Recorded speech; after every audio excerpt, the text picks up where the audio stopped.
అదే RTV app వార్తల్ని క్షణాల్లో చదివే అవకాశం ఉంటుంది. ఒక న్యూస్ పేపర్, ఒక టెలివిజన్ ఛానల్ మీ చేతుల్లో ఎప్పుడూ ఉంటాయి.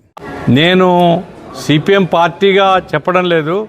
సిపిఎం పార్టీగా మేము ఇంతకుముందే ఆందోళన చేశాం, పాదయాత్ర నేను కూడా చేశాను ఎమ్మెల్యేగా ఉన్నప్పుడే. ఇటీవల కాలంలో కూడా ఇంకో పాదయాత్ర చేశాం. ఇప్పుడు కాదు, అన్ని పార్టీల్ని కలుపుకొని ఎవరెవరితో కలిసి వస్తారో జిల్లా సమగ్రాభివృద్ధి కోసం ఓ పెద్ద ఉద్యమం, చావరో తేల్చుకునేటువంటి ఉద్యమాన్ని అన్ని ప్రాంతాలు, అన్ని గ్రామాలు తిరిగి ప్రజల్ని సన్నద్ధం చేయాలా. అట్లా లేకపోతే భవిష్యత్తు లేదు. ఈ ప్రాంతం ప్రజలు చచ్చిపోతారు, ఎడారైపోతుంది ఇది. కాబట్టి ఈ ప్రాంత పరిరక్షణ కోసం ఓ పెద్ద ఉద్యమాన్ని ప్రారంభించాలని చూస్తున్నాం. వేదవతి తక్షణం ప్రభుత్వం నిధులు కేటాయించాలా. నిధులు లేవు. ఈ రోడ్డు చూసినామండి, ఉదయం వచ్చేటప్పుడు హాస్పిటల్ నుంచి రోడ్డు ఏమన్నా రోడ్డా? ఆయన రోజు ఉపన్యాసం చెప్తాడు. చంద్రబాబుని అడుగుతున్నాను వచ్చి రోడ్డు చూడమని. చూడు నువ్వు ఎట్లా ఉన్నాయి రోడ్డు రాయలసీమలో. మరి ఉత్తమ మాటలు చెప్తే ఉపయోగం.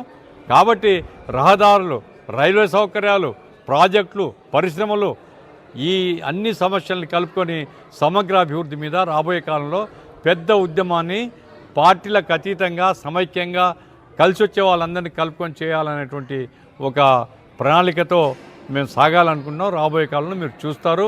ఏమైనా ప్రభుత్వం తక్షణం స్పందించాలా. 3 జోన్లు అంటున్నాడు. జోన్లు పెట్టుకో, మాకేం అభ్యంతరం లేదు. ఏ జోన్ పెట్టినా డబ్బులు లేని జోన్లు ఏం చేస్తారండి? మరొక మోసం అది. నువ్వు డబ్బులు కేటాయించు. వేదవతి రిజర్వాయర్, నగరంలోని రిజర్వాయర్ డబ్బులు ఇస్తే కట్టరా ఇవి? కొంత మెరుగెత్తుంది కదా, తాగడానికి నీళ్ళు వస్తాయి కదా. అట్లాగే ఆర్డీఎస్ కెనాలు కర్ణాటక కొల్లగొట్టేస్తుంది. తుంగభద్ర మీద 2 లిఫ్ట్లు పెడుతున్నారు. మరి నీకేం పట్టదా? పోలవరం తప్ప ఏమైనా పట్టించుకుంటావు నువ్వు?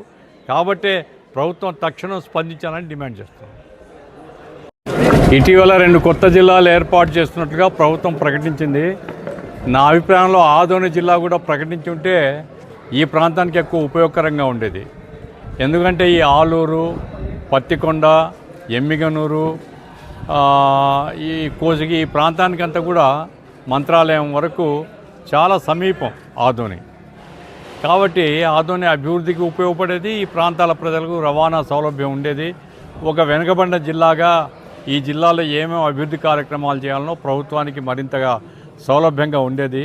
ఎందుకో ఆదోని జిల్లా ప్రస్తావనలోనే ఆగిపోవడం దురదృష్టకరం.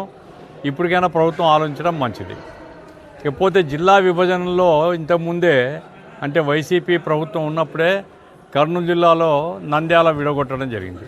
నంద్యాల జిల్లా ఏర్పాటు చేయడం వరకు మేము ఆహ్వానించాము, మంచిదే. ఇప్పుడు కర్నూలు జిల్లా పూర్తిగా వెనుకబడిన జిల్లా, ఇప్పుడు ఉండేటువంటి జిల్లా. రేపు ఆదోని ప్రాంతం విడగొట్టిన అభ్యంతరం లేదని నేను ముందే చెప్పాను. నేను ఇప్పుడు ఉండేటువంటి రూపంలో తీసుకున్నప్పటికీ బాగా వెనుకబడిన జిల్లాగా కర్నూలు జిల్లా ఉంది.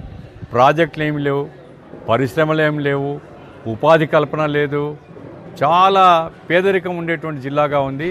ఈ జిల్లా మీద జిల్లా విడగొట్టడమే తప్ప ఈ జిల్లా అభివృద్ధి కోసం ప్రభుత్వం వైపు నుంచి ప్రయత్నాలు లేవు. ఎందుకంటే 2014లో చంద్రబాబు నాయుడు గారు జెండా ఆవిష్కరణ చేస్తూ వేదవతి ప్రాజెక్ట్ పూర్తి చేస్తామన్నారు, నగర్డోనా రిజర్వాయర్ కడతాము అన్నారు. ఆ తర్వాత ఆర్డీఎస్ నీళ్లను కర్నూలుకు ఉపయోగిస్తాము అన్నారు. అక్కడ గుండ్రేవుల ప్రాజెక్ట్ కడతామన్నారు 2014. ఇప్పుడు 2025 అయిపోవస్తుంది. అంటే 10 సంవత్సరాలు 11 సంవత్సరాలు పూర్తి అయినాయి. ఒక గంప మన్నేయలే. ఎట్లా న్యాయం జరుగుతుంది? ఇప్పుడు ఆలూరు ప్రాంతం చూస్తే చాలా విశాలమైన భూములు ఉన్నాయి, నీళ్ళు లేవు, పంటలు పండవు.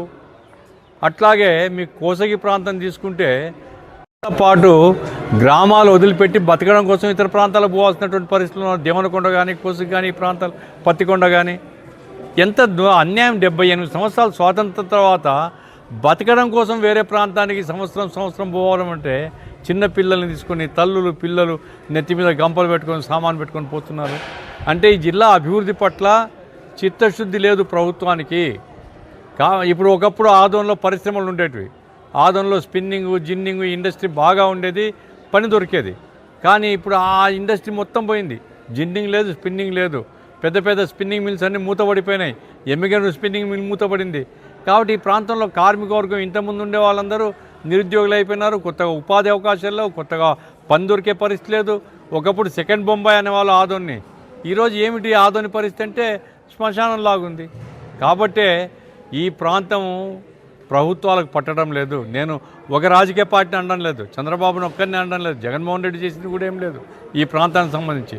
కాబట్టి రెండు ప్రభుత్వాలు మారినాయి. 2014 నుంచి చంద్రబాబును చూసాం 19 వరకు, 19 తర్వాత జగన్మోహన్ రెడ్డిని చూసాం, ఒక్క అవకాశం ఇవ్వండి అని. ఈ రెండు ప్రభుత్వాలు కూడా ఏం పట్టించుకోలేదు. ఇప్పుడు ఈయనకి ఎంతసేపు ఉన్న పోలవరము అమరావతి తప్ప ఇంక వేరే అజెండాను లేదు చంద్రబాబు నాయుడుకి.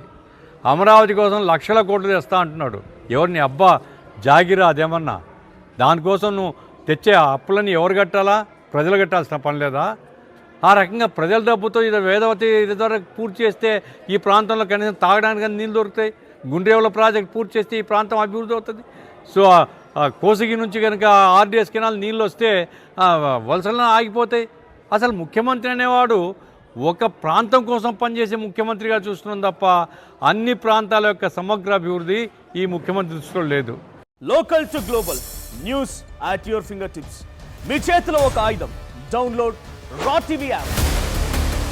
Media legend Ravi Prakash is back.